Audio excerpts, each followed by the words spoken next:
اهلا بكم معايا في درس جديد من دروس تعليم الكروشيه من وي. فدرسنا النهارده ان شاء الله بناء على طلباتكم هشرح معاكم الشيب او خروف العيد، وان شاء الله يكون سهل وبسيط ويعجبكم. انا هستخدم النهارده لونين من الخيط. هستخدم صوف ابيض وهستخدم صوف اللي هو الكافيه شويه، وممكن تستخدموا الجراي اللي هو الرمادي، وممكن تستخدموا اي لون طبعا انتوا حابينه للخروف، بس المهم يكونوا لونين، ويكونوا ممكن كمان نستخدم الاسود، يعني يكونوا لونين ينفعوا ان هم يكونوا الخروف او الشيب بتاعنا. بسم الله. وهستخدم طبعا انتوا زي ما انتوا شايفين الخيطه بتاعتي متوسطه السمك مش تخينه، وهستخدم معاها ابره رقم 2 مللي. اول حاجه نبدا نعملها بسم الله الرحمن الرحيم، هنعمل دايره سحريه على صباعنا بالشكل ده.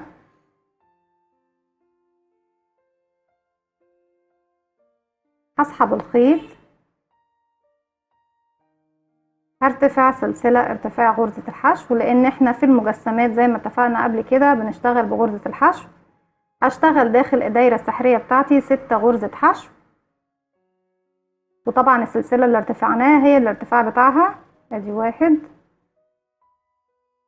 2 3 4 5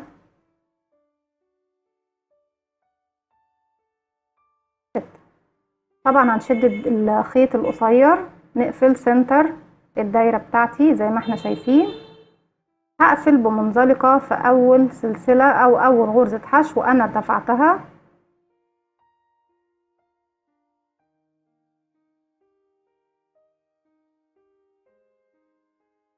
هعمل تزايد في كل غرز الحشو اللي قصادي. انا كان معايا 6 غرز حشو، وهعمل تزايد فوقيهم كلهم، يعني هشتغل فوق كل واحدة فيهم مرتين، يعني المفروض يكون معايا 12 غرزة حشو. اول حاجة نعملها نرتفع سلسلة. انا طبعا عايزة اجيب طرف الخيط ده معايا علشان اخفيه خلاص، وهبدأ اشتغل. دي اول غرزة حشو قصادي، هشتغل فيها مرتين، 1 2، وهكمل اللي بعدها 3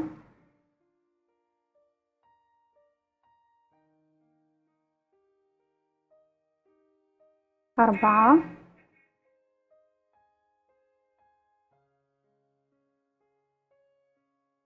5 6، واللي بعدها 7 8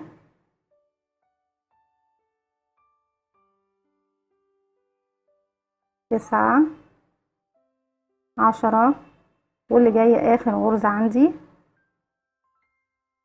11 12. هقفل بمنزلقة في اول غرزة ارتفعناها بالشكل ده. هرتفع السطر اللي بعده سلسلة، وهبدأ التزايد في السطر اللي جاي دوت على اساس اني اشتغل غرزة بدون تزايد، واللي بعدها هشغل فيها تزايد، يعني هشغل فيها مرتين كده 2. ادي 1 2، يبقى كده بقى معانا 3، واللي بعدها 1 كده 4، واللي بعدها 2 5 6، وهكذا. هكمل السطر بتاعي اني اشغل غرزة بدون تزايد، والغرزة التانية فيها تزايد يعني هشغلها مرتين. كده 7 واشتغلنا فيها مرة، كده 8 ادي 2 اهم، 9 10 11 12 13، اللي بعدها 2 14 15، واللي بعدها 1 16، واخر واحدة هتقابلني بشتغل فيها مرتين 17 18. وطبعا عشان نتأكد ان شغلنا ماشي صح ومظبوط مفروض ان احنا بنشتغل اخر غرزة بيكون فيها تزايد، يعني بشتغل فيها مرتين. هقفل بغرزة حشو سوري بغرزة منزلقة في اول غرزة حشو انا ارتفعتها، وبالشكل دوت زي ما احنا شايفين احنا بقى معانا 18 غرزة حشو، وده السطر الثالث بتاعنا. السطر اللي جاي المفروض يكون معايا 24 غرزة حشو. هيكون التزايد بتاعي هشتغل اول غرزة بدون تزايد وتاني غرزة بدون تزايد. هشتغل التزايد بتاعي في الغرزة رقم 3، 1 2 بدون تزايد، ورقم 3 هي اللي هشغل فيها التزايد. 3 كده بقى معايا 4 غرز. اللي بعدها كمان هشتغل 1 بدون تزايد، 2 بدون تزايد، و3 هشغل فيها تزايد. وهكمل الراوند بتاعي بنفس الطريقة، ان انا بشغل 1 بدون تزايد، 2 بدون تزايد، وفي رقم 3 بشغل فيها مرتين، يعني بعمل فيها تزايد بتاعي. ادي 1 2 لغاية ما اوصل لنهاية السطر ويكون معايا 24 غرزة حشو. هكمل السطر وهرجع لكم. كده انا خلاص فاضل لي اخر غرزة في السطر، وانا بقى معايا 22 غرزة حشو، وفي الاخير هشتغل الاثنين. ادي 23 24. يبقى السطر بتاعي كده عدده مظبوط. وطالما انتهينا بغرزة حشو فيها تزايد يبقى الشغل بتاعنا مظبوط. هرتفع سلسلة، والسطر اللي بعده هيكون معايا بردك 24 غرزة حشو، والسطر اللي بعده كمان 24 غرزة حشو. يعني السطر رقم 5 ورقم 6 هنشتغل فيهم بردك 24 غرزة حشو بدون تزايد ولا تناقص. يعني برتفع سلسلة وارتفعناها خلاص، هشغل فوق كل غرزة حشو غرزة حشو زيها بدون اي تزايد بالشكل دوت، ما بعملش تزايد. هشتغل السطر ده والسطر اللي جاي كمان بدون تزايد بالشكل دوت. هكمل السطر ده بدون تزايد والسطر اللي بعده كمان بدون تزايد وهرجع لكم. بكده خلاص اكون خلصت السطرين اللي اتفقنا عليهم ب 24 غرزة حشو زي ما اتفقنا. هقفل بمنزلقة في اول غرزة حشو انا ارتفعتها، بعد كده هرتفع سلسلة. كنا اخر سطر بنعمل فيه تزايد كان التزايد بتاعي في الغرزة رقم 3. التزايد في السطر اللي احنا هندخله دوت هيكون ان شاء الله في الغرزة رقم 4. يعني هرتفع، طبعا ارتفعت سلسلة، هشتغل 1 بدون تزايد، 2 بدون تزايد، 3 غرزة حشو بدون تزايد، وهبدأ في رقم 4 اشتغل فيها مرتين، يعني هعمل فيها التزايد. ادي 1 2، وهكرر السطر بتاعي بنفس الطريقة. 1 بدون تزايد، 2 بدون تزايد، 3 بدون تزايد، رقم 4 هنشغل فيها مرتين، يعني هي اللي هنعمل فيها التزايد. ادي 1 2، بحيث ان احنا نكون معانا في نهاية الراوند او السطر دوت 30 غرزة حشو. هكمل لغاية ما اوصل للغرزة 30 وهرجع لكم. كده انا خلاص في اخر غرزة قدامي، المفروض هشتغل فيها مرتين. 1 2،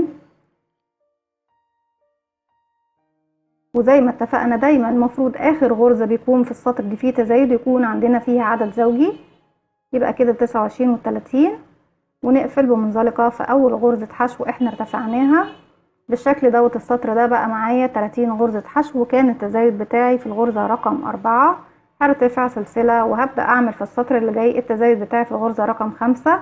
يعني ادي 1 بدون تزايد، 2 بدون تزايد، 3 بدون تزايد، رقم 4 كمان بدون تزايد، وفي رقم 5 هي اللي هشغل فيها مرتين، يعني هعمل فيها التزايد بتاعي. ادي 1 2، تاني نكرر. 1 بدون تزايد، 2 بدون تزايد، 3 و4 كمان بدون تزايد، رقم 5 هنشغل فيها مرتين. ادي 1 2. بكمل الراوند بتاعي بنفس الطريقة بحيث يكون معايا في اخر السطر 36 غرزة حشو. هكمل وهرجع له. كده خلاص انا في اخر غرزة المفروض اللي هي رقم 5 في اخر مجموعة، اشتغل فيها مرتين. ادي 1 2، بالشكل ده بقى معايا 36 غرزة حشو في السطر دوت.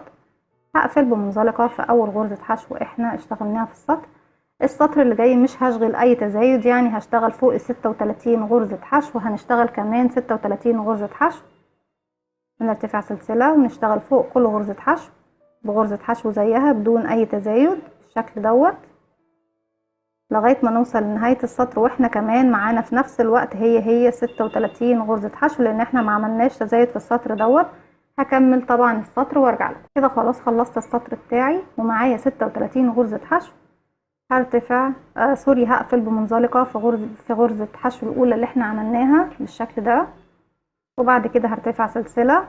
السطر اللي فات اشتغلناه بدون تزايد، وكان السطر اللي قبله التزايد بتاعنا في الغرزة رقم 5. السطر دوت هيكون التزايد فيه تزايد، والتزايد بتاعه هيكون في الغرزة رقم 6. يعني هشغل 1 2 3 4 5 بدون تزايد، وفي رقم 6 هشغل فيها مرتين، يعني هعمل فيها تزايد. ادي 1 2. تاني نكرر 1 2 3 4 5 بدون تزايد، وفي رقم 6 هنشغل فيها مرتين. 1 2، بحيث يكون معايا في نهاية السطر دوت 2 غرزة حشو. طبعا هكمل بنفس الطريقة دي، التزايد بتاعي بيكون في الغرزة رقم 6 لغاية ما اوصل لاخر السطر، وهرتفع كمان سطرين فوقيهم بدون تزايد. يعني انا هيكون معايا 42 غرزة حشو. هرتفع السطر اللي بعده هشغل فوق كل غرزة حشو وغرزة حشو بال 42 برضك، والسطر كمان اللي بعده 42، يعني فوق كل واحدة من غرز الحشو غرزة حشو زيها. هكمل السطر دوت والسطرين اللي جايين بدون تزايد وهرجع كده. خلاص انا خلصت السطرين بتوعي وهم معايا 42 غرزة حشو. هقفل بمنزلقة في اول غرزة حشو احنا عملناها في السطر. السطر اللي فات كان التزايد بتاعي في الغرزة رقم 6، هرتفع سلسلة وهعمل التزايد بتاعي في الغرزة رقم 7 في السطر اللي احنا فيه دوت. يعني هشغل 1 2 3 4 5 6 بدون تزايد، وفي رقم 7 هشغل فيها مرتين. ادي 1 2. وهكمل السطر بتاعي بنفس الطريقة، ان احنا بنعمل 6 بدون تزايد، وفي ال7 بنشغل فيها مرتين، بحيث يكون عدد غرز الحشو اللي معايا في الراوند او السطر دوت 48 غرزة حشو. هكمل وهرجع لكم كده. خلاص اخر غرزة عملتها وبقى معايا 48 غرزة حشو في السطر دوت. نقفل بمنزلقة في اول غرزة ارتفعناها. السطر اللي فات كان التزايد بتاعنا في الغرزة رقم 7، هنرتفع سلسلة ونعمل التزايد بتاعنا في السطر ده في الغرزة رقم 8، بحيث يكون معايا 54 غرزة حشو. نرتفع سلسلة ونشغل 1 2 3 4 5 6 7 بدون تزايد، وفي رقم 8 هنشغل فيها مرتين. ادي 1 2. وهيكون طبعا النظام بتاعي بنفس الطريقة، ان انا بشغل 7. ادي 1 2 3 4 5 6 7 بدون تزايد، وفي رقم 8 نشغلها مرتين، يعني نعمل فيها التزايد بتاعنا. ادي 1 2. بالشكل دوت هيكون معايا في نهاية السطر اللي انا فيه دوت 54 غرزة حشو. هكمل السطر بنفس الطريقة، ان انا بعمل التزايد بتاعي في الغرزة رقم 8، وكمان بعد كده هرتفع للسطر اللي بعده وهشغل 5 سطور كمان بدون اي تزايد. يعني هشتغل السطر دوت بالتزايد، والخمس سطور اللي جايين هشتغلهم بدون تزايد. يعني هشتغل غرزة حشو فوق كل غرزة حشو، يعني هشتغل فوق ال5 سطور بنفس العدد 54 غرزة حشو. هكمل السطر ده بالتزايد، والخمس سطور اللي جايين مش هعمل فيهم تزايد، يعني هشتغل فوق ال 54 غرزة حشو 54 غرزة حشو. ولما بوصل لاخر السطر بقفل بمنزلقة في اول واحدة ارتفعتها وارتفع سلسلة واكمل، وهكذا. هكمل طبعا السطر دوت والخمس سطور الجايين بدون تزايد وهرجع لكم. بكده اكون خلاص خلصت الخمس سطور بدون تزايد ولا تناقص ب 54 غرزة حشو. هنقفل بمنزلقة في اول غرزة حشو طبعا كنا عاملينها في السطر بتاعنا بالشكل دوت. بقى الشكل بتاعنا زي ما احنا شايفينه بنفس الشكل ده. هبدأ بعد كده اعمل تناقص عشان ابدأ اقفل الشكل بتاعنا. قلنا اخر سطر اشتغلنا التزايد بتاعنا في الغرزة رقم 8، يعني التناقص بتاعي المفروض يبدأ من الغرزة رقم 8، يعني باخد 8 و9 مع بعض. هرتفع سلسلة وهبدأ اشتغل 1 2 3 4 5 6 7. كده اشتغلنا 7 بدون اي تزايد ولا تناقص. هاخد رقم 8. طبعا هي التناقص بتاعي يكون في 8، يعني هاخد ال8 وال9 مع بعض في غرزة واحدة بالشكل ده. هدخل في الغرزة رقم 8، هلف الخيط واخرج. مش هكمل غرزة الحشو بتاعتي تاني، هدخل في رقم 9 اللي جنبها كمان، هلف الخيط واخرج. بقى معايا على الابرة الحلقة الاصلية بتاعتي وكمان الحلقتين بتاع رقم 8 وبتاعة رقم 9. هلف الخيط واخرج منهم كلهم بحيث ان احنا كده خليناهم الاتنين في غرزة واحدة زي ما احنا شايفين. كرر معاكم تاني: 1 2 3 4 5 6 7. الشكل دوت زي ما احنا شايفين: 1 2 3 4 5 6 7. ورقم 8 و9 هنشغلهم مع بعض. بدخل وبلف الخيط وبخرج، ما بكملش الغرزة بتاعتي. هدخل كمان اللي بعدها رقم 9، الف الخيط واخرج. بقى معايا الحلقتين بتوع الغرزتين والحلقة الاساسية اللي على الابرة، هسحبهم الثلاثة بغرزة بسلسلة واحدة زي ما احنا شايفين، وهكمل السطر بتاعي بنفس الطريقة وهرجع لكم. كده خلاص انا خلصت السطر بتاعي في اخر غرزتين في السطر. وطالما بعمل تناقص يعني المفروض يكون عندي اخر غرزتين مع بعض بالشكل دوت. وهقفل بمنزلقة في اول غرزة حشو ارتفعناها بالشكل دوت. بعد ما عملنا التناقص بتاعنا في كل الغرزة رقم 8 طبعا بشتغل 7 بدون تناقص، وفي الغرزة رقم 8 و9 بجمعهم مع بعض في غرزة واحدة. بقى معايا 48 غرزة حشو. هبدأ اعمل تناقص في كل السطور اللي جاية بردك بنفس الطريقة، بس هبدأ اقلل في عدد الغرز اللي احنا بنتناقصها. يعني مثلا انا التناقص بتاع السطر ده كان في رقم 8، السطر اللي احنا هنشتغله دوت هيكون التناقص في الغرزة رقم 7، والسطر اللي بعده هيكون التناقص في الغرزة رقم 6، وهكذا 5 وبعد كده 4 وبعد كده 3 وبعد كده 2. السطر اللي هيكون فيه معايا 12 غرزة حشو مفروض ان انا هسيبكم وهرجع لكم، بس هشرح لكم دلوقتي حاجة. دلوقتي ارتفعنا سلسلة، هنرتفع نشتغل غرزة حشوة دي: 1 2 3 4 5 6. احنا كنا بناخد رقم 8 ورقم 9 مع بعض. السطر دوت قلنا هناخد التناقص بتاعنا في الغرزة رقم 7 ورقم 8 مع بعض. اشتغلت 6 بدون تناقص، هاخد 7 و8 مع بعض بالشكل دوت. وبكمل السطر بتاعي بنفس الطريقة ان انا بشتغل 6 غرز حشو بدون تناقص، وفي رقم 7 و8 باخدهم مع بعض.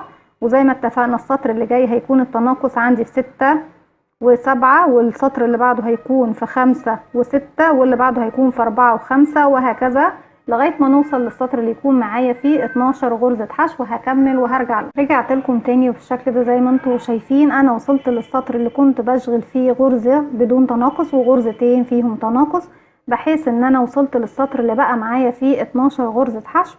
في السطر اللي جاي مفروض نرجع تاني للعدد اللي بدأنا بيه 6 غرزة حشو. هرتفع سلسلة، هشغل غرزة وهسيب التانية، هشغل بس طبعا نبعد الفايبر بتاعنا. وزي ما انتم شايفين احنا حشينا طبعا راس الخروف بتاعتنا بالفايبر. احنا اتفقنا هنشغل واحدة ونسيب واحدة ونشغل واحدة ونسيب واحدة، كده 3. وهنسيب اللي بعدها تحت وندخل في اللي بعدها كده 4، نسيب واحدة وندخل في اللي بعدها كده 5، هنسيب غرزة وندخل في اللي بعدها كده 6 غرز حشو زي ما بدأنا ب6 غرز حشو.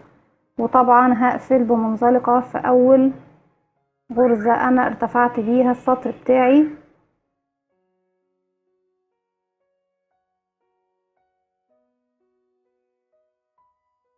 بالشكل ده، وهنقص الخيط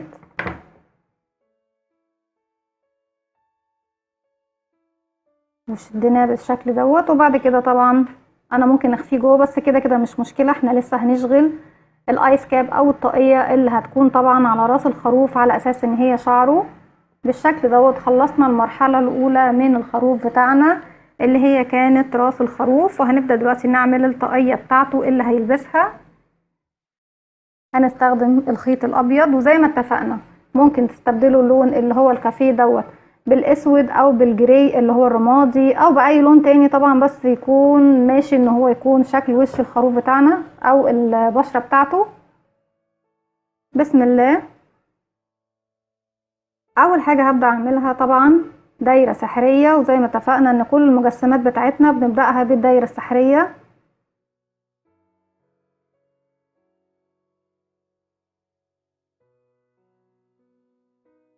وهشتغل سلسلة داخل الدايرة السحرية بتاعتي، هشتغل 10 غرز حشو.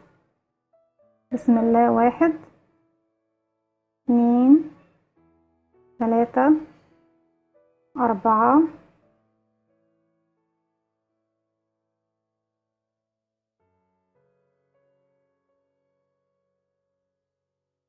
5 6 7 8 9 10. هشد طبعا الطرف اللي هو الصغير دوت من الخيط بتاعي، اضيق سنتر الدايرة بتاعتي، هقفله خالص بالشكل ده، وهقفل بمنزلقة في اول غرزة حشو طبعا انا ارتفعتها بالشكل ده.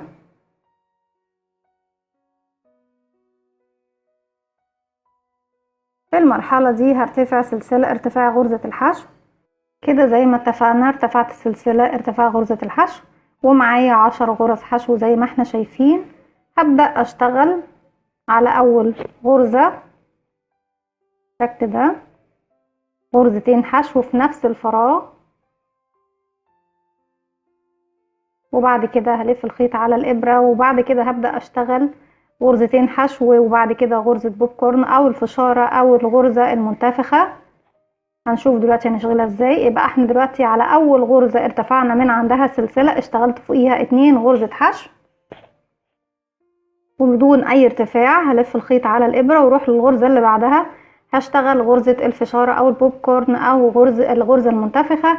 بتكون ان انا بلف الخيط على الابرة وبدخل في الفراغ اللي هشتغل فيه، الف الخيط واخرج بالشكل ده. بقى معايا طبعا دي الحلقة الاساسية على الابرة، انا ماليش علاقة بيها دلوقتي الحلقتين اللي انا بشغلهم لاول عمود عندي هنا في الفراغ. هلف الخيط على الابرة واخرج من الحلقتين دول، وهسيب الحلقة الثالثة معايا دي على الابرة، مش هكمل العمود. يعني بنشتغل 5 مرات داخل داخل الفراغ هو بس بشتغل نص العمود، مش بشتغل العمود كله. تاني هخش تاني مرة الف الخيط على الابرة، بدخل في نفس الفراغ، هسحب الخيط من ورا واخرج. بقى معايا دلوقتي طبعا دي الحلقة الاساسية على الابرة، ودوت اول عمود اشتغلنا نصه، وبقى معايا الحلقتين دلوقتي اللي خرجناهم، هخرج منهم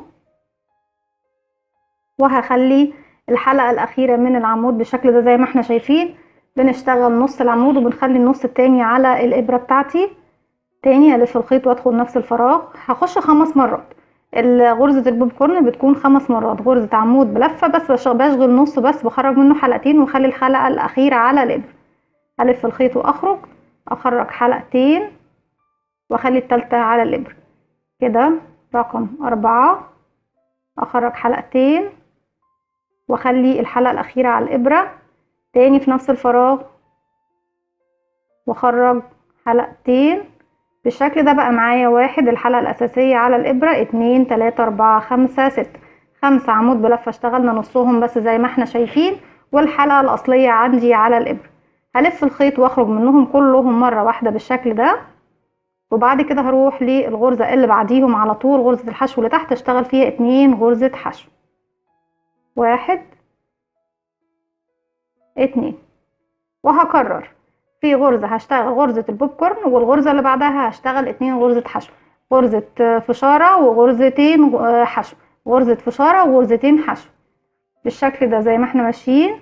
هلف الخيط على الإبرة وهروح اعمل غرزة الفشارة بتاعتي. طبعا بندخل في الفراغ دوت 5 مرات عشان اكون غرزة الفشارة او الغرزة المنتفخة بتاعتي بالشكل ده.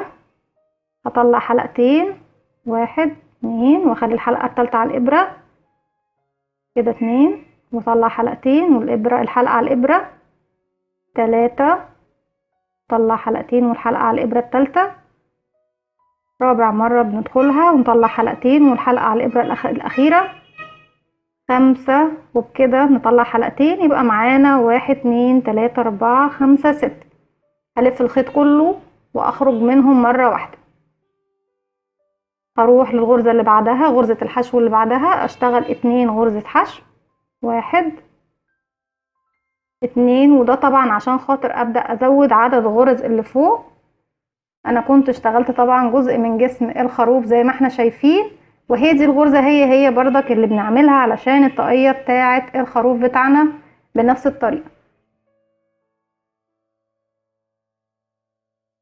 تاني نكرر، نروح نعمل غرزة فشارة، ندخل في الفراغ اللي بعده، هنعمل ادي 1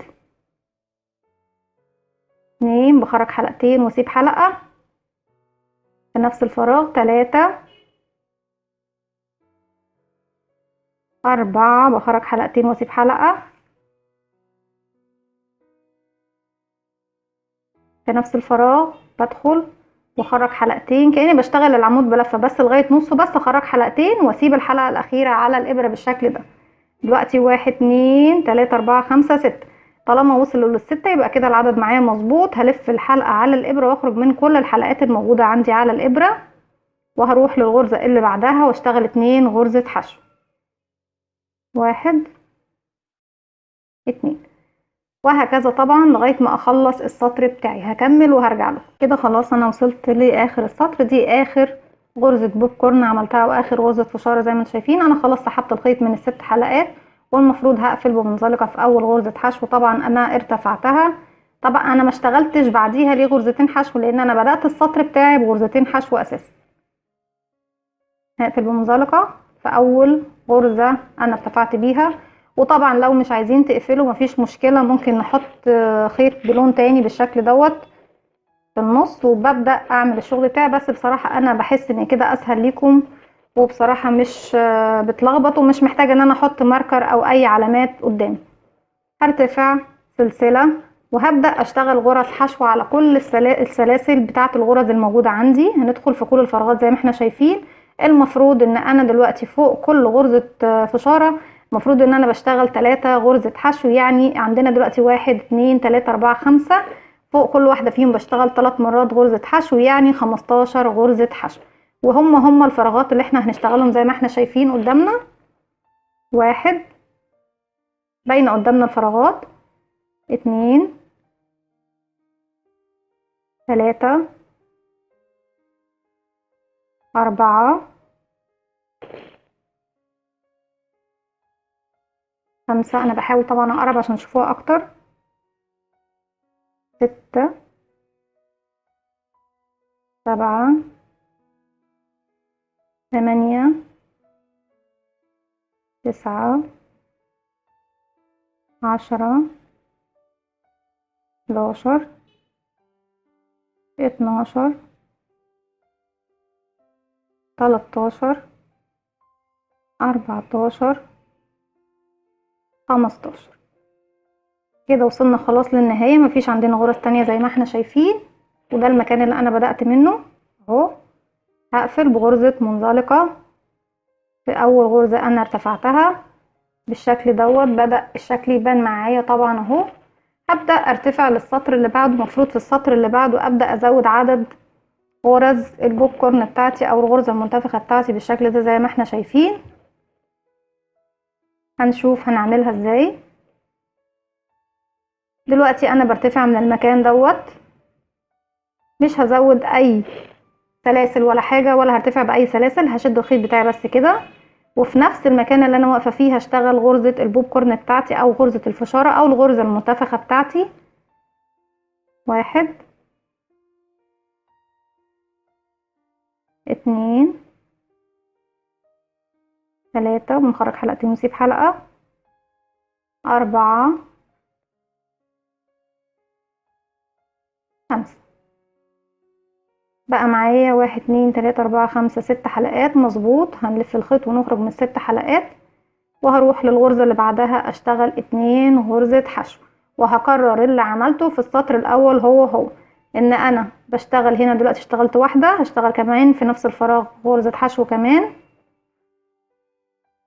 واللي بعدها هشتغل غرزة بوبكر. 1 2 3 4 5. ومعانا حلقة على الإبرة، يبقوا ال6 بتوعنا. سحبنا الخيط من ال6 حلقات، نروح للي بعدها نشتغل 2 غرزة حشو. 1 و2. وطبعا اسفة على الازعاج او الدوشة، بس زي ما انتوا عارفين انا ساكنة في ميدان عام، وصوت الشارع دايما والعربيات بيعمل دوشة، وانتوا كنتوا اعترضتوا على صوت الميوزك. انا كنت بحب بس احط الميوزك عشان بس تخفي صوت الدوشة دي، بس طبعا انا بعتذر لكم. بعد كده نروح في الغرزة اللي بعدها نعمل بوبكور. 1 2. بندخل 5 مرات في نفس الفراغ، نشتغل نص العمود. 3 عفوا 4 5. بيبقى معايا 5 حلقات، وبالاضافة للحلقة الاساسية على الابرة. الف الخيط واخرج منهم كلهم، واعمل في الغرزة اللي بعدهم 2 غرزة حشو. 1 2. وهكمل لغاية ما اوصل لاخر السطر بنفس الطريقة. كده خلاص خلصت السطر بتاعي. هقفل بمنزلقة طبعا في اول، هي مش اول غرزة، هي الطرف اول سلسلة او اول حرف في غرزة البوب كورن الاولانية اللي احنا ارتفعنا. هنقفل بغرزة منزلقة طبعا زي ما عملنا في السطر اللي قبل دوت. برتفع سلسلة وهبدأ اشتغل غرز الحشو. مفروض ان انا دلوقتي معايا كام غرزة بوب كورن؟ دي 1 2 3 4 5 6 7 8. المفروض ان انا بشتغل فوق كل واحدة فيهم ب3 غرزة حشو بالشكل دوت اهو. انا ارتفعت سلسلة وهرتفع ادي 1 نشغل 2. فوق كل غرزة بوب كورن بنشتغل 3 غرزة حشو، وهم اساسا موجودين عندنا. 3 4 5 زي ما انتم شايفين الحرف الفي باين. 6 7 8 9 10 11 12 13 14 15 16 17 18 19 20 21 22 23 24. وبعد كده هقفل بمنزلقة فوق اول غرزة انا ارتفعتها. زي ما احنا شايفين بدأت طبعا الشكل يوضح اكتر ويزيد. زي ما احنا شايفين مفروض ان هي هنلبسه الشعر دوت او الفرو بتاعه. وهكرر طبعا السطر اللي جاي كمان هعمل فيه تزايد. هرتفع سلسلة حسب انتوا حابين تشتغلوا في الاول 2 غرزة حشو في غرزة واحدة، او حابين تبدأوا بغرزة الفشارة. طبعا انا مش هبدأ بغرزة الفشارة لان هي مش في النص، او ممكن ابدأ بيها لان هي في النص عادي، فمش هرتفع سلسلة خلاص. لكن لو عايزين تبدأوا بغرزتين الحشو مفيش مشكلة. ايا كان احنا بنشتغل غرزة فشارة و2 غرزة حشو في الفراغ اللي بعده، بس الاتنين بيكونوا في فراغ واحد، يعني غرزتين الحشو بيكونوا في فراغ واحد عشان ما تتلخبطوش. هشد الخيط بتاعي لفوق شوية وفي نفس المكان هشغل غرزة الفشارة بتاعتي او الغرزة المنتفخة. 1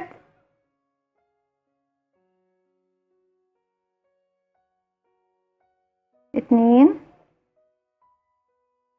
3. احنا بندخل 5 مرات بنشتغل نص العمود. 4 بنطلع منه حلقتين بس ونخلي الحلقة الأخيرة على الإبرة. 5 وبعد كده بشدهم كلهم في لفة واحدة، والغرزة اللي بعدها بشتغل فيها 2 غرزة حشو. 1 2 في نفس الفرق. هكمل طبعا السطر بتاعي بنفس الطريقة وهرجع كده. خلاص خلصت السطر بتاعي وكمان عملت آخر غرزة فشارة، وبعديها كمان في الغرزة اللي بعدها 2 غرزة حشو.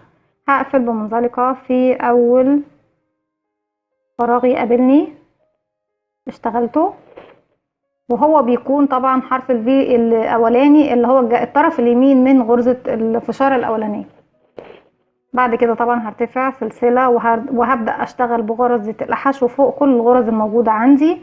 انا عندي دلوقتي 1 2 3 4 5 6 7 8 9 10 11 12 في 3 ب36 غرزة حشو، على اساس ان احنا بنشغل فوق كل غرزة بوب كورن او غرزة فشارة بنشغل 3 غرز حشو، وهم اساسا موجودين زي ما انتم شايفين. الفراغات الفتحات بتاعتهم موجودة وحرف الفي بتاعهم بيكون باين اهو بالشكل دوت اهو. كل الفراغات موجودة عندي، ان انا ببدأ بس من نفس المكان اللي انا موجودة فيه ارتفعت السلسلة، وبعد كده هبدأ اشتغل بغرز الحشو بتاعتي فوق كل غرزة او فراغ بيقابلني بشغل غرزة حشو لغاية ما اوصل لاخر الراوند او السطر بتاعي بيكون معايا 36 غرزة حشو. هكمل وهرجع له كده. خلاص وصلت لاخر سطر ومعايا 36 غرزة حشو. طبعا هنقفل بمنزلقة في اول غرزة ارتفعناها زي ما اتعودنا، بيكون الشكل ده بتاعنا اهو زي ما احنا شايفين. انا طبعا مش عايزة اوسع او ازود اكتر من كده، انا عايزة ابدأ خلاص اشتغل الجزئية اللي بدون زيادة في عدد الغرز. انا دلوقتي معايا 12 غرزة بوب كورن، وطبعا بعديها بيكون في 2 غرزة حشو. ادي 1 2 3 4 5 6 7 8 9 10 11 12. مفروض ان احنا بنبدأ نرتفع مجموعة من الاسطر، بيكون 3 أو 4 اسطر حسب طبعا ما احنا حابين الارتفاع اللي احنا هنخليه على وش الخروف بالشكل دوت. عايزين دلوقتي نرتفع بدون ما نزود. الاول كنت برتفع، يعني انا دلوقتي من البداية بعمل سطر بغرز الحشو، والسطر التاني بشغل فيه غرزة البوب كورن بتاعتي، وكمان بشغل معاه بعد غرزة البوب كورن بشغل 2 غرزة حشو في الغرزة اللي بعدها، يعني بشغل 2 في غرزة واحدة. البوب كورن بيكون في غرزة لوحدها، والاتنين حشو بيكونوا في غرزة لوحدهم دوت عشان ازود عدد ايه عدد حبات البوب كورن بتاعتي. لكن اتفقنا بيكون سطر حشو وسطر غرز بوب كورن، سطر حشو وسطر منفوخة، سطر حشو وسطر الغرزة المنفوخة بنفس الطريقة. لو عايزين نزود طبعا هنزود بالشكل دوت، ونمشي بنفس الطريقة اللي بنزود بيها زي ما اتفقنا او اشتغلنا من بداية الفرو بتاع الخروف بنشغله بيكون الشكل دوت وبتفضل تزيد. لكن انا وصلت هنا في الجزء بتاع جسم الخروف زي ما احنا شايفينه، وصلت للسطر اللي بيكون عندي فيه 18 غرزة بوب كورن وما زودتش تاني، وبدأت اشتغل في جسم الخروف نفسه. هنشوف دلوقتي هنبدأ نشتغل في جسم الخروف بدون زيادة ازاي. انا عايزة ابدأ ارتفع مجموعة من الاسطر وما زودش عن ال 12 غرزة فشارة او بوب كورن او غرزة منتفخة، يعني مش عايزة اكتر من 12 غرزة منتفخة في الاسطر اللي جاي. طبعا انا في بداية السطر هرتفع بالخيط شوية زي ما احنا شايفين، وهشتغل في اول فراغ طبعا اللي انا طالعة من عنده غرزة البوب كورن بتاعتي او الفشارة او الغرزة المنتفخة بتاعتي. ادي 1 2 3 4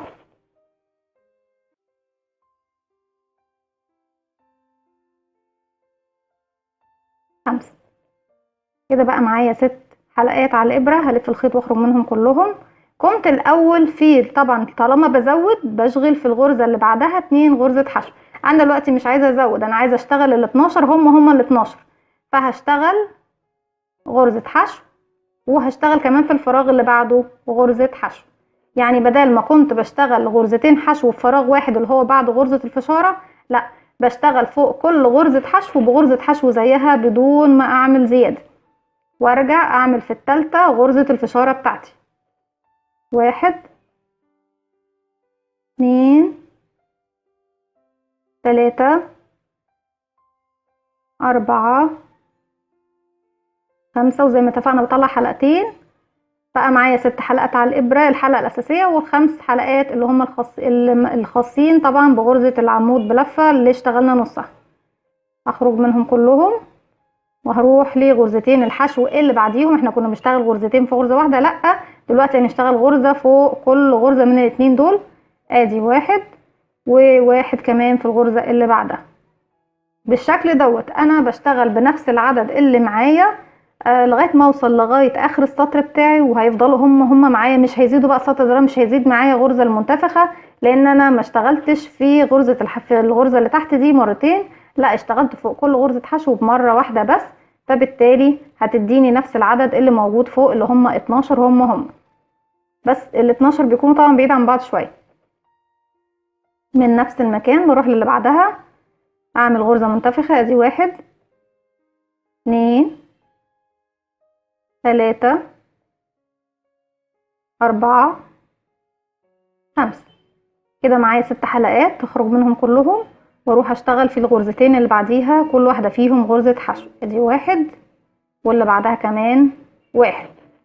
هكمل طبعا السطر بتاعي الراوند بتاعي بنفس الطريقه لغايه ما اوصل لاول السطر بتاعي. بقفل بمنزلقه طبعا زي ما اتفقنا في اول حلقه موجوده عندي في غرزه البوب كورن دي، وبعد كده برتفع سلسله وبشتغل غرز الحشو هياها ال 36 غرزه حشو الموجودين عندي. طبعا الفراغات بتكون باينه وواضحه قدامنا. هشتغل 36 غرزه حشو، وهكرر نفس اللي انا عملته في السطر دوت كمان 4 سطور. هكمل بنفس الطريقه لغايه ما اوصل للسطر الخامس بنفس الطريقه بدون اي زياده زي ما اتفقنا. هكمل وهرجع لكم. كده خلاص انا خلصت 3 سطور بعد السطر اللي كنت فيه معاكم. وكده الارتفاع بتاع الايس كاب بتاع الخروف او الفروه بتاعت راسه 1 2 3 4 5 6 7. طبعا كان 3 منهم اللي احنا بنعمل فيهم التزايد، وبعد كده الاربعه الباقيين عملناهم بدون اي تزايد. وزي ما اتفقنا ان طبعا السبعة اسطر دول مفروض ان هم 14 سطر، لان في سطر غرزة حشو وسطر غرزة المنتفخة دي. هنشوف اذا كان كده المقاس بتاع الشعر بتاع راسه مظبوط.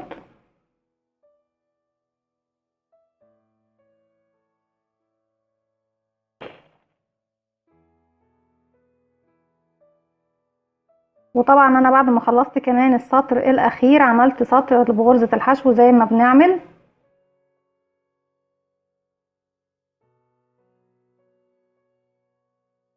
انا هستكفى بالمقاس دوت، مش هزود تاني خلاص. المفروض ان كده خلاص بنكون خلصنا الراس بتاعته، وهنبدأ نكمل الجسم زي ما احنا شايفين بيكون بالشكل ده. بكده خلاص انا هقص الخيط وهبدأ اخيط الجزء التاني من راس الخروف بالابرة وبالخيط عادي خالص، بس هخفي حروف الخيط.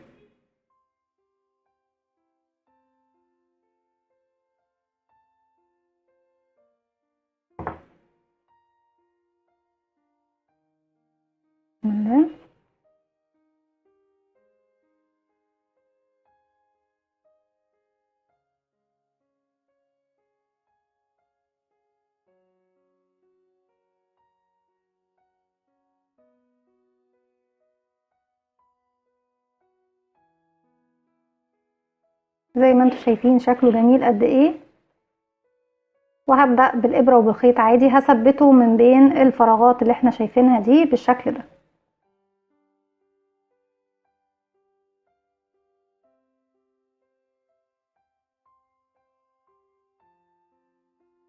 جسم الخروف بدأناه بنفس الطريقة اللي بدأت بيه الطاقية دي. بدأت طبعا ب10 غرزة حشو، وبعد كده في السطر اللي بعده بدأت اعمل تزايد واعمل غرزة بوب كورن، وبعد كده غرزتين حشو في غرزة واحدة من الغرزة اللي تحت، لغاية ما وصل معايا العدد بقى معايا 5 غرزة حشو. المفروض معايا 5 غرزة منفوخة و10 غرزة حشو. في السطر اللي بعده عملت المفروض ان احنا كده بقى 15 غرزة حشو، وعملتهم 15 غرزة حشو فوقيهم. والسطر اللي بعده بدأت اعمل تزايد تاني. التزايد بيجي بحيث ان انا بشغل غرزة بوب كورن وبعد كده غرزتين حشو في غرزة واحدة في الفراغ اللي بعده، وهكذا بكمل. انا كملت طبعا لغاية ما وصلت للسطر اللي فيه عندي 18 غرزة بوب كورن زي ما احنا شايفين، وبدأت ارتفع بمجموعة من الاسطر. وهفضل طبعا نرتفع بنفس الطريقة اللي ارتفعت بيها بالجزء الاخير من الايس كاب بتاع الخروف، بحيث ان انا مش عايزة تزايد. انا عملت التزايد بس لغاية السطر اللي فيه عندي 18 غرزة بوب كورن او غرزة فشارة، وبعد كده بدأت اشتغل بالشكل هو اللي اشتغلت بيه هنا بدون تزايد. هكمل طبعا لغاية ما اعمل الارتفاع اللي احنا محتاجينه من الخروف. هكمل وهرجع لكم. رجعت لكم تاني واحنا خلاص دلوقتي في الجزء الاخير من الشيب او الخروف بتاعنا زي ما احنا شايفين. طبعا جسم الخروف زي ما اتفقنا اشتغلناه بالظبط زي الجزئية اللي احنا اشتغلنا بيها الايس كاب او الطاقية او راس الخروف في الجزئية دي. في راس الخروف انا طبعا التزايد بتاعي وقف لغاية السطر رقم 3، يعني عملت التزايد لغاية السطر رقم 3 وبعد كده اشتغلت بدون تزايد. واتفقنا ان كان بيبقى فيه سطر غرزة منتفخة والسطر التاني بيكون بغرزة الحشو. اما في جسم الخروف فانا اشتغلت لغاية السطر رقم 4 التزايد بتاعي، بحيث بقى معايا 18 غرزة منتفخة زي ما احنا شايفين. وبعد كده اشتغلت 8 اسطر بدون طبعا اي تزايد ولا تناقص. الغرزة دي يا جماعة انا مش محددة لها اسم بصراحة. يعني ممكن نقول عليها غرزة الفشارة، بس هي بتختلف شوية عن غرزة الفشارة لان هي في طريقة تكوينها بتشبه كتير غرزة العنقود، لان احنا بنشغل لغاية نص العمود بلفة، ودوت بيكون الطريقة اللي بنشغل بيها في غرزة العنقود. لكن بالطريقة المنتفخة دي هي بتشبه كتير برضك غرزة الفشار، فمش هحدد لها اسمها، هنسميها غرزة البالونة، غرزة الفشارة، الغرزة المنتفخة، ايا كان. فهي بتدينا نفس الشكل او الصفات لاكتر من غرزة، يعني هي بتشبك ما بين غرزة الفشارة وغرزة العنقود في وقت واحد. دلوقتي المفروض ان انا دلوقتي كنت السطر دوت هرتفع سلسلة وهشتغل 54 غرزة حشو وابدأ اكمل غرز المنتفخة بتاعتي دي. لو هطول طبعا جسم الخروف اكتر من كده، لكن انا خلاص استكفيت بالارتفاع دوت. وبعد كده عايزة ابدأ اعمل تناقص علشان اضم الكورة بتاعتي واقفل جسم الخروف. فبالشكل دوت انا ارتفعت سلسلة وهبدأ اعمل تناقص. هشتغل غرزة بدون تناقص، والغرزتين التانيين هعمل فيهم تناقص هضمهم على بعض.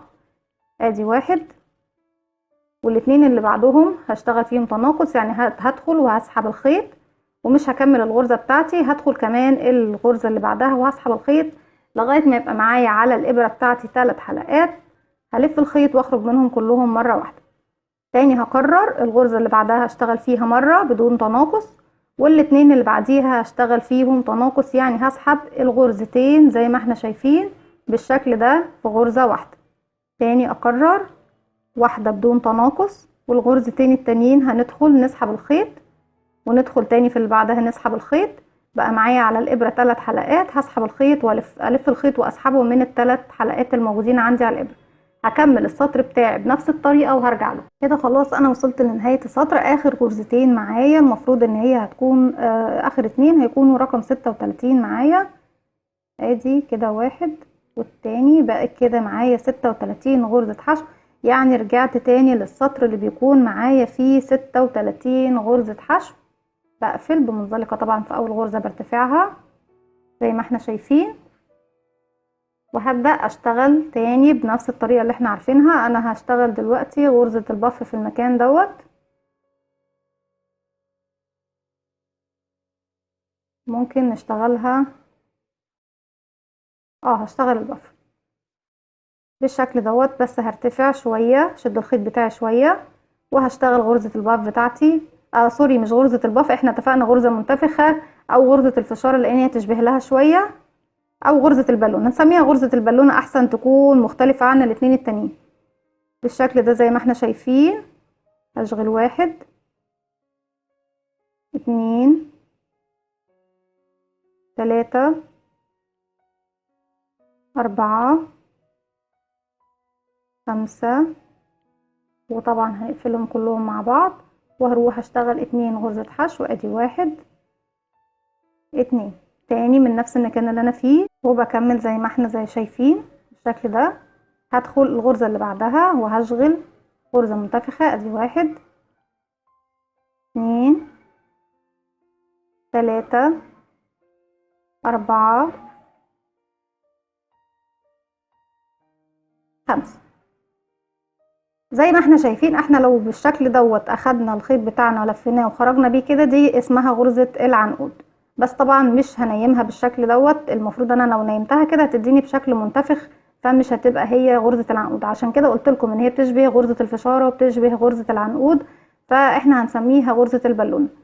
وبعد كده بعد ما سحبت الخيط كله مرة واحدة هروح للغرزتين اللي بعديهم، هشغل فوقيهم غرزتين حشو، وهكمل السطر بتاعي بنفس الطريقة ان انا بشغل غرزة منتفخة وغرزتين حشو، غرزة منتفخة وغرزتين حشو. هكمل وهرجع له. بكده خلاص اكون خلصت السطر بتاعي، بس فاضل لي اخر غرزتين حشو. احنا عملنا واحدة وهعمل التانية، وهقفل بمنزلقة طبعا في اول الجزء الاول من الغرزة المنتفخة اللي قصادي على طول. السطر ده زي ما انتم شايفين بقى معايا 12 غرزة منتفخة، 1 2 3 4 5 6 7 8 9 10 11 12. يعني رجعنا تاني للسطر اللي كان فيه عندنا 12 غرزة منتفخة. عايزة تاني ابدأ اعمل تناقص، واحنا اتفقنا التناقص زي ما انتم شفتوا المرة اللي فاتت في نفس السطر ده بردك هعمل تناقص بنفس الطريقة. هرتفع سلسلة، هشغل غرزة بدون تناقص، والاتنين اللي بعدها هعمل فيهم تناقص، يعني هعملهم غرزة واحدة. هدخل واسحب الخيط واخليه معايا على الابرة، وادخل واللي بعدها واسحب الخيط واخليه معايا على الابرة. بالشكل ده بقى معايا 3 حلقات الاساسية، والحلقتين اللي هما الخاصين بالغرزتين اللي هنجمعهم هلف الخيط واخرج منهم هما ال3 مرة واحدة. تاني هكرر، هندخل غرزة بدون تناقص بالشكل ده، والغرزتين اللي بعديهم هنعمل فيهم تناقص وهسحبهم مع بعض، بحيث يكون معايا في نهاية السطر ده 24 غرزة حشو. ولما هنيجي نرتفع نعمل الغرزة المنتفخة هيكون معايا 8 غرز منتفخة، بحيث ان احنا بنحاول نرجع بنفس الاعداد اللي احنا بدأنا بيها علشان نقفل جسم الخروف. زي ما احنا شايفين هو بدأ خلاص يقفل معانا بالشكل دوت.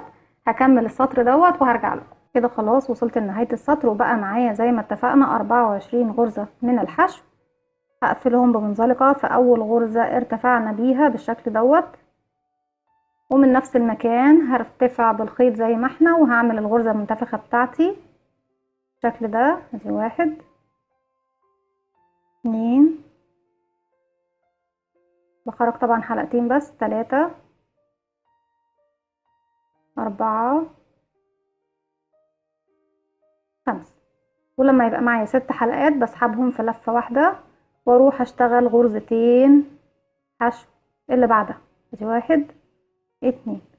هكمل السطر بنفس الطريقة، وفي نهاية السطر هيكون معايا 8 غرز منتفخة. هكمل وهرجع لكم. وبكده اكون خلاص وصلت لنهاية السطر، والسطر اللي جاي كمان هعمل فيه تناقص زي السطرين اللي قبله بالظبط بنفس الطريقة. هرتفع سلسلة وهشغل غرزة بدون تناقص وغرزتين هضمهم مع بعض. 1 2. وطبعا الشغل دلوقتي بيبدأ يبقى صعب لان احنا حشينا كمان الخروف بتاعنا بالفايبر. تحشوه بالفايبر تحشوه بالقطن، طبعا متوفر عندكم مفيش مشكلة. تاني نكرر غرزة بدون تناقص واتنين هنجمعهم مع بعض ونعمل فيهم تناقص.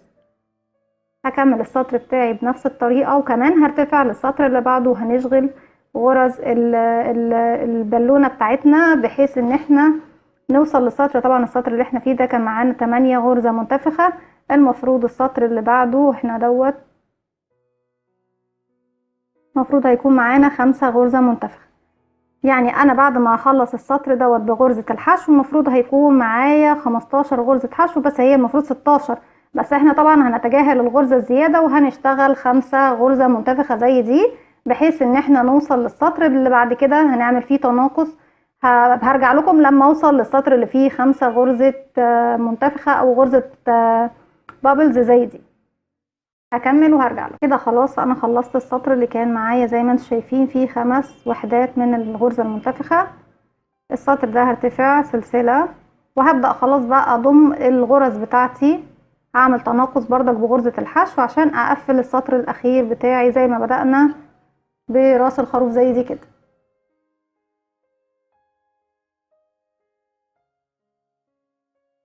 هشغل غرزة بدون تناقص، والاتنين اللي بعدها هشغل فيهم تناقص. ادي 1 2 كده بقى معايا غرزتين. اللي بعدها بدون تناقص يبقى كده 3، واللي بعدها الاتنين بتناقص 4،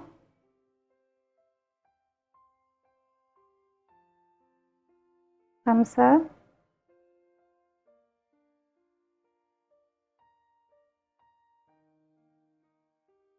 الاتنين اللي بعدهم يبقوا 6،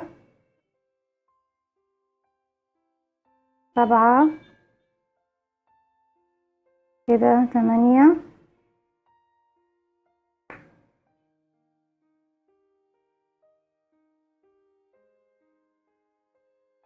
اللي بعدها 9، كده 10. يبقى زي ما بدأنا ب10 غرزة حشو نهينا كمان ب10 غرزة حشو. طبعا لو عايزين تضيقوا اكتر هنضمها بالشكل ده،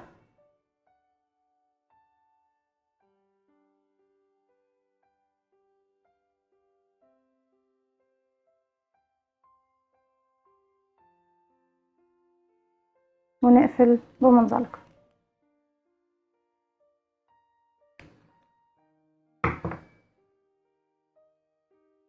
وهسحب الخيط بتاعي بالطريقة دي كده، نكون خلاص قفلنا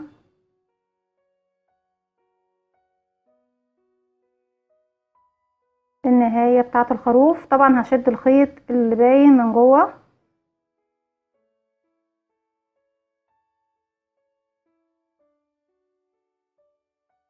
بالشكل ده زي ما انتوا شايفين. احنا اهو 1 2 3 4 5 الخمس غرز بتاعتنا، وهنا ال10 وقفلناها خالص زي ما بدأناها من فوق. سواء حابين تركبوا راس من هنا، حابين تركبوا راس من هنا، مفيش مشكلة. في المرحلة دي المفروض احنا بنركب الراس بتاعتنا كده، والرجل هنا، ودي الايد بتاعتنا، ودي الودن بتاعتنا اهي. هنبدأ بقى دلوقتي واحدة واحدة. احنا دلوقتي عملنا الراس بالايس كاب بتاعها، وعملنا كمان جسم الخروف. دلوقتي هنعمل رجل الخروف وايديه وودانه والعينين. انا يعني ممكن نعملها بزراير عادية جدا لونها اسود عندنا، او ممكن نعمل دايرة سحرية مكونة من 6 غرز حشو ونخيطها في الخروف بتاعنا. دلوقتي اول حاجة نبدأ نعملها دلوقتي هنعمل الرجلين بتاعتنا.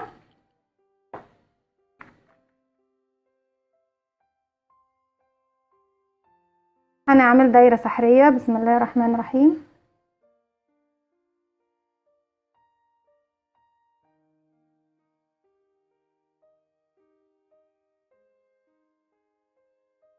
هشغل داخل الدايرة السحرية 6 غرز حشو.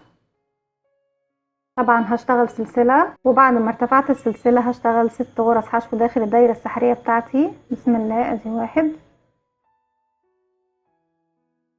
2 3 4 5 6. بعد كده هشد الخيط القصير، الطرف القصير من الخيط، علشان اضيق سنتر او مركز الدايرة. هقفل بمنزلقة طبعا في اول غرزة انا ارتفعتها،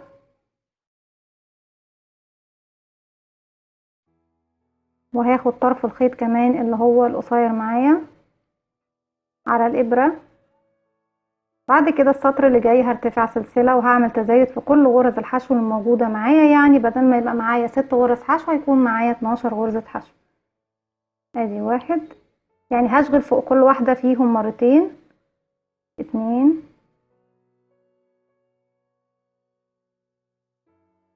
3، وزي ما انتم شايفين طرف الخيط القصير معايا. 4 5 6 7 8 9 10. وخلاص خفينا الخيط. الغرزة الأخيرة 11 12. هقفل بمنزلقة في أول غرزة ارتفعناها بالشكل ده. هرتفع كمان سطر سلسلة وهبدأ اعمل تزايد. هشغل غرزة بدون تزايد، والتانية هي اللي هشغل فيها مرتين، يعني هعمل فيها التزايد دايما في السطر ده. ادي 1 2، بحيث ان انا في نهاية السطر يكون معايا 18 غرزة حشو. كده معانا 1 2 3 4 5 6 7 8 9 10، واللي بعدها طبعا مرتين، يعني واحدة بشتغل فيها مرة والتانية بشتغل فيها مرتين. ادي 1 2، غرزة بشتغل فيها مرة والغرزة اللي بعدها مرتين، واحدة بشتغل فيها مرة والغرزة اللي بعدها بشغل مرتين زي ما احنا شايفين بالشكل دوت. طبعا احنا عشان نعرف شغلنا مظبوط ولا لا لازم الغرزة بتاعتي تنتهي بغرزة فيها غرزتين. نعد عدد الغرز اللي معانا: 1 2 3 4 5 6 7 8 9 10 11 12 13 14 15 16 17 18. وكده مظبوط عددنا. هنرتفع سلسلة، وكمان هعمل تزايد في السطر اللي جاي عشان انا عايزة يبقى معايا 24 غرزة حشو. السطر اللي فات كان التزايد بتاعنا في الغرزة رقم 2، السطر دوت هيكون التزايد بتاعنا في الغرزة رقم 3.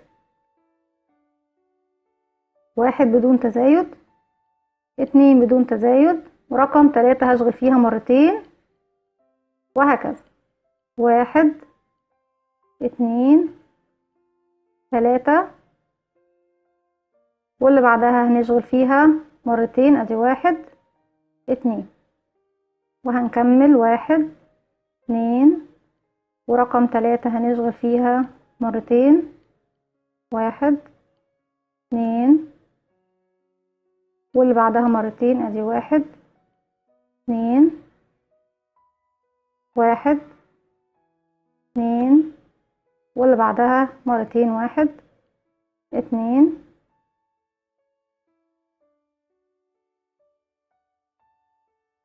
1 2، واخر واحدة زي ما اتفقنا هي اللي بيكون فيها تزايد. ادي 1 2، وهنقفل بمنزلقة في اول غرزة ارتفعناها بالشكل ده زي ما احنا شايفين. وصلنا للسطر اللي موجود عندي فيه 24 غرزة حشو. في السطر ده اللي جاي دوت هرتفع سلسلة وخلاص، مش هعمل تزايد تاني. المفروض هبدأ اشتغل 5 سطور بدون تزايد، يعني بشغل فوق كل غرزة حشو بغرزة حشو زيها، فوق كل واحدة بواحدة بدون اي تزايد بالشكل دوت. ولما بوصل لاخر السطر بقفل بمنزلقة في اول غرزة ارتفعتها وبرتفع سلسلة وبكمل السطر اللي بعده. هكمل بالطريقة دي السطر اللي معايا وكمان 4 سطور، يعني يكون معايا 5 سطور بدون تزايد. هكمل لغاية ما اخلص ال5 سطور بدون تزايد وهرجع له. كده خلاص خلصت ال5 سطور اللي اتفقنا عليهم بدون تزايد. هنقفل بمنزلقة في اول غرزة حشو عملناها في السطر. بعد كده عايزة اعمل تناقص علشان اضم الرجلين زي ما انتوا شايفين كده. هرتفع سلسلة. اخر سطر كنا بنعمل فيه تزايد كان في الغرزة رقم 3، يعني بردك التناقص مفروض هيبدأ في الغرزة رقم 3، يعني هناخد 3 و4 مع بعض. ادي 1 بدون تناقص، 2 بدون تناقص، رقم 3 و4 هنضمهم مع بعض ونكمل السطر بتاعنا بنفس الطريقة. 1 2 بدون تناقص، و3 و4 نضمهم على بعض تاني. 1 2 بدون تناقص، و3 و4 هنضمهم على بعض. 1 2 3 و4 مع بعض تاني. 1 2 3 4 مع بعض، وهكذا لغاية ما نخلص السطر بتاعنا. والسطر بتاعنا طالما فيه تناقص او تزايد لازم ينتهي بغرزة زوجية. ونقفل بمنزلقة في اول السطر كده. بعد ما كان معانا 24 غرزة حشو بعد التناقص اللي عملناه بقى معانا 18 غرزة حشو تاني. هنرجع نعمل تناقص في السطر اللي جاي دوت علشان يكون معانا 12 غرزة حشو. السطر اللي فات كنا بنعمل التناقص في رقم 3 و4، السطر ده هيكون رقم 2 ورقم 3، يعني هشغل غرزة بدون تناقص، ورقم 2 و3 هاخدهم مع بعض، واحدة بدون تناقص و2 و3 مع بعض، وهكذا واحدة لأ و2 مع بعض،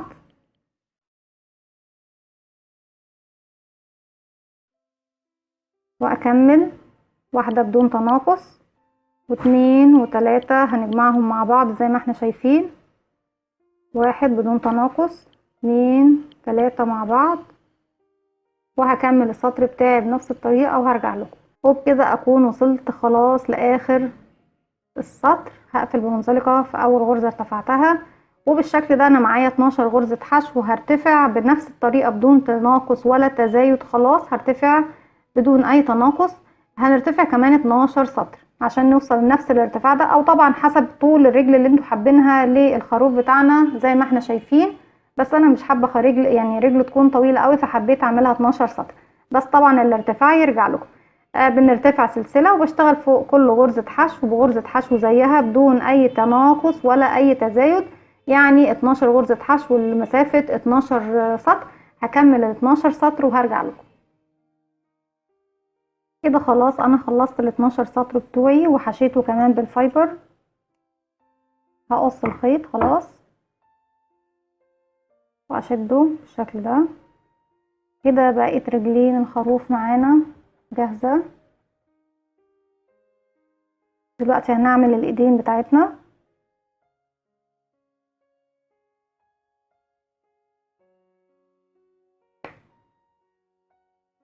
الايدين هي نفس طريقة رجلين. بنبدأ بدايرة سحرية، بسم الله الرحمن الرحيم،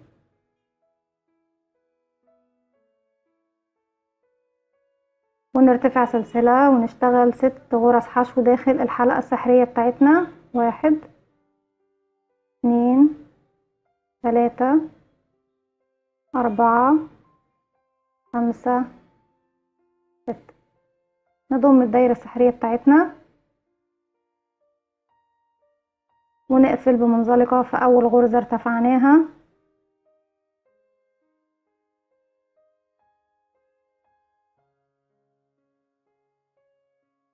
ناخد كمان طرف الخيط القصير عشان نخفيه بالشكل ده. هرتفع سلسلة وهعمل تزايد في كل غرز الحشو اللي معايا، يعني يبقى معايا على السطر دوت هشتغل فوق كل غرزة حشو مرتين، يبقى معايا 12 غرزة حشو. 1 2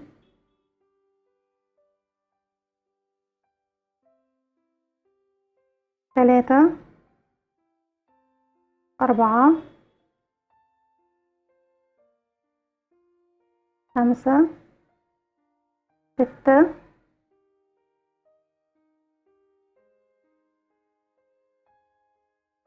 7 8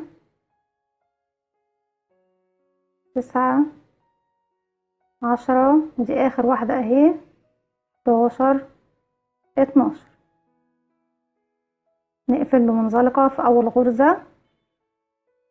السطر اللي بعده هنبدأ نعمل تزايد تاني زي ما متعودين نعمل التزايد. هنرتفع سلسلة، هنشغل اول واحدة في سطر بدون تزايد، وفي التانية نعمل التزايد كده. 1 2 3، اللي بعدها بدون تزايد 4، اللي بعدها فيها 2 يبقى 5 6، وهكذا.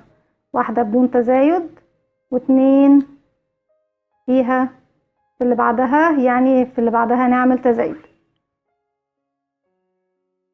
بحيث ان احنا في نهاية السطر دوت هيكون معايا 18 غرزة حشو. 1 2 1، واللي بعدها 1 2، وهكذا. 1 واخر واحدة 1 2، ونقفل بغرزة منزلقة. السطر اللي جاي هشتغل بدون تزايد، يعني هشتغل فوق ال 18 غرزة حشو و18 غرزة حشو فوق كل واحدة بغرزة زيها. هشتغل السطر دوت وهرجع له. كده خلاص نهيت السطر دوت بدون تزايد، معايا 18 غرزة حشو. هقفل بمنزلقة في اول غرزة ارتفعتها. السطر اللي جاي عايزة اشتغل 16 غرزة حشو، يعني هعمل تناقص مرتين، هنرتفع سلسلة، هشغل 7 غرزة حشو. ادي 1 2 3 4 5 6 7 بدون تناقص زي ما شفنا، ورقم 8 و9 هعمل فيهم تناقص. هكرر تاني، 1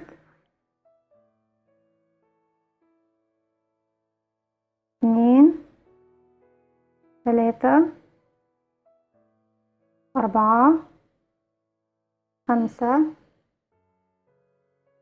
6 7 بدون تناقص، واخر 2 هضمهم في غرزة واحدة مع بعض.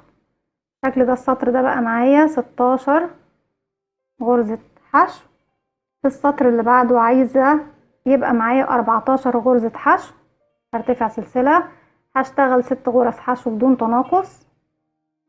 1 2 3 4 5 6 بدون تناقص، و7 و8 مع بعض. تاني نكرر، 1 2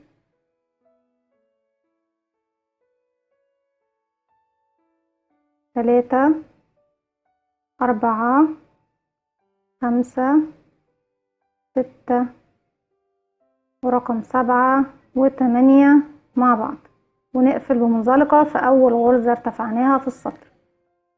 السطر اللي بعده احنا دوت بقى معانا 14 غرزة حشو، عايزة يبقى معايا 10 غرزة حشو، ويبقى هعمل سلسلة وهشتغل 1 2 3 غرزة حشو بدون تناقص، واللي بعدها 4 و5 هشغلهم مع بعض. تاني، 1 2 3 و4 و5 نشغلهم مع بعض بالشكل ده، وهكمل 1 2 3 و4 و5 نشغلهم مع بعض، ونقفل بمنزلقة في اول غرزة ارتفعناها. بالشكل ده بقى معايا 10 غرز حشو. هرتفع بال10 غرز حشو حسب الارتفاع اللي احنا حابينه زي ما احنا شايفين. انا هنا ارتفعت 15 سطر من غرزة الحشو، هرتفع هنا كمان 15 سطر من غرزة الحشو وهرجع لكم. وكمان بنحشي الفايبر بتاعنا، ما تنسيش. كده خلاص خلصنا الايدين بتاعتنا وارتفعنا 15 سطر زي ما احنا شايفين بدون تناقص او تزايد ب 10 غرزة حشو سوري. دلوقتي هنعمل الودان بتاعة الخروف زي ما انتوا شايفين. هي بتكون عبارة عن دايرة، بنبدأها طبعا بدايرة سحرية، بنعمل 6 غرزة حشو، وبعد كده بنعمل تزايد بنخليهم 12، يعني بنعمل تزايد في كل الغرز، بعد كده بنخليهم 18، بنعمل تزايد في تاني غرزة، وبعد كده بنعمل تزايد في تالت غرزة، وبعد كده بنعمل تزايد في رابع غرزة، بحيث يكون معايا العدد في النهاية 30 غرزة حشو في الدايرة بتاعتي. نعملها مع بعض. هنعمل الدايرة السحرية بتاعتنا.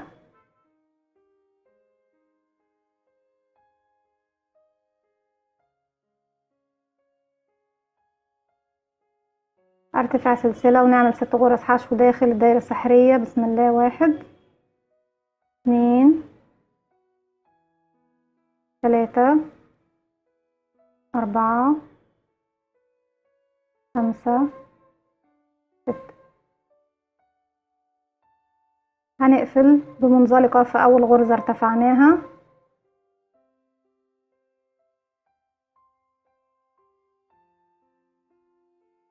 وهاخد معايا طرف الخيط القصير، هقفل بمنزلقة. في السطر اللي جاي دوت هرتفع سلسلة وهشغل فوق ال6 غرز حشو 12 غرزة حشو، يعني هعمل تزايد في كل الغرز اللي قصادي، هشغل فيها مرتين. 1 2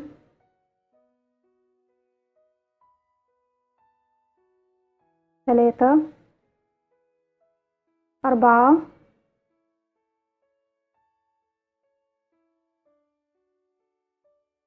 5 6 7 8 9 10 11 12. ونقفل بمنزلقة في اول غرزة ارتفعناها وارتفاع سلسلة كمان، هشغل 1 بدون تزايد، والغرزة التانية هشغل فيها تزايد كده 2، وهكذا هكمل السطر بتاعي بنفس الطريقة، 1 بدون تزايد والتانية فيها تزايد. احنا كده معانا 3 غرز، 4 5 6 7 8 9 10 11 12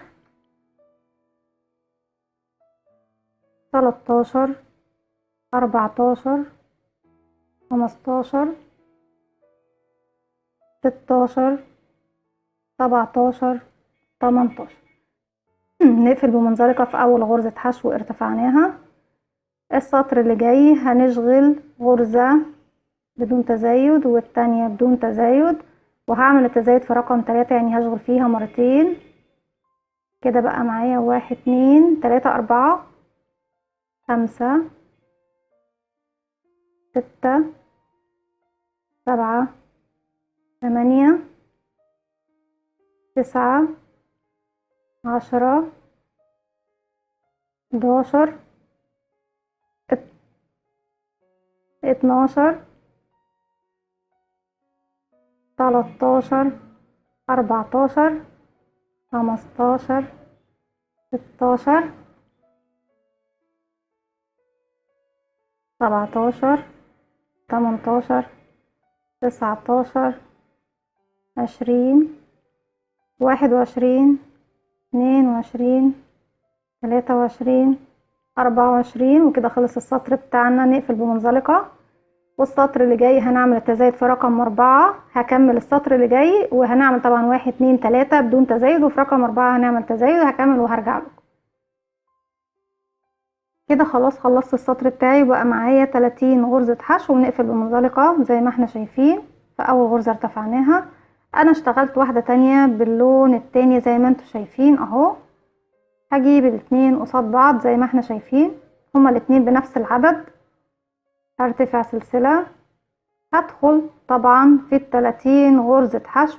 هاخد حرف الفي من الابيض وحرف الفي من اللون الكافيه واشغل عليهم غرزة حشو، وهكذا هفضل ادخل في غرزة من هنا وغرزة من هنا في اللي في ظهرها واعمل غرزة حشو بالشكل ده زي ما احنا شايفين اهو. باخد حرف الفي من الغرزة هنا وحرف الفي من الغرزة هنا وبشغل فوقيهم غرزة حشو بالشكل ده.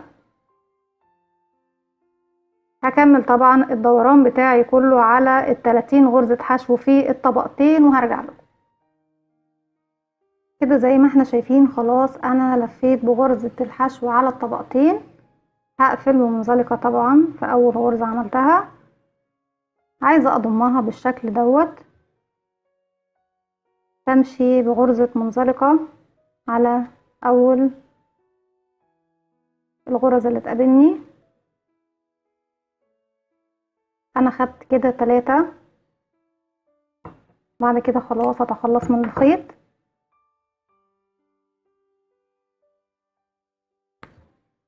بالشكل ده. في المرحلة اللي جاية خلاص احنا كده خلصنا الخروف بتاعنا. المفروض ان احنا هنبدأ نثبت الخروف بتاعنا. طبعا انا بثبته ابرة الخياطة او ابرة التنظيف بتاعتنا. انا بلضمها وبخيط عادي الحروف بتاعتي. بخيط طبعا الراس بتاعتي كده والرجلين هنا اهو زي ما احنا شايفين بالشكل ده، والايدين في الجناب هنا، والودان بتكون بالشكل ده. هخيط كل الخروف بتاعي وهثبته بالابره وبالخيط وهرجع له. كده رجعت لكم تاني وخلاص ثبتنا كل اعضاء الخروف بتاعنا زي ما انتم شايفين. ثبتنا دماغه بالشكل دوت من المنطقة دي، والودان بتاعته زي ما انتوا شايفين اهي بتكون بالشكل ده، وده ظهره. بالنسبة للديل بتاع الخروف انا عملته زي الجزء الاول من الايدين بالظبط، هو بنفس الاعداد، بس لغاية المنطقة دي قبل ما نرتفع ال15 سطر، وبعد كده بخيطه زي ما انتوا شايفين. والرجلين بتاعتنا اهي، وكمان ركبت العيون. بس دلوقتي حابة نعمل مع بعض الشنب بتاع الخروف او بقه بالشكل ده.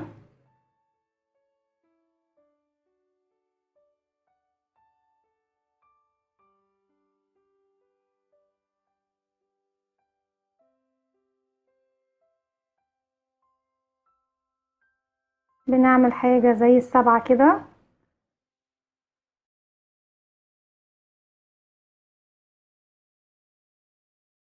الخروف بتاعنا لذيذ جدا ودمه خفيف وشربطاية خالص. اتمنى يا رب النهاردة ان هو ينول اعجابكم.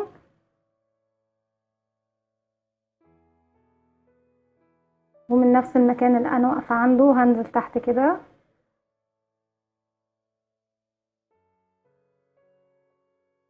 وهرتفع تاني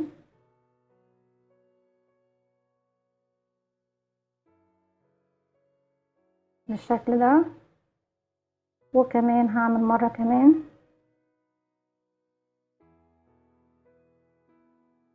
زي ما انتوا شايفين.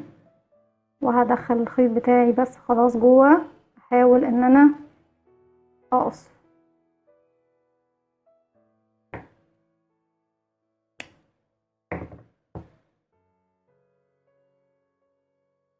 بالشكل ده زي ما انتوا شايفين. الخروف بتاعنا خروف عيد الاضحى المبارك، كل سنة وانتوا طيبين، واتمنى فكرتي النهاردة انها تنول اعجابكم، وعيد مبارك عليكم وعلينا يا رب ان شاء الله، وينعاد عليكم وعلينا بالخير واليمن والبركات. اتمنى فكرتي النهاردة تنول اعجابكم، ومتنسوش تعملوا لي لايك وشير وسبسكرايب، وفعلوا كمان زرار الجرس عشان تشوفوا كل الفيديوهات الجديدة، واستنوني فيديو جديد من وي. الخروف بتاعنا بيقول لكم باي باي.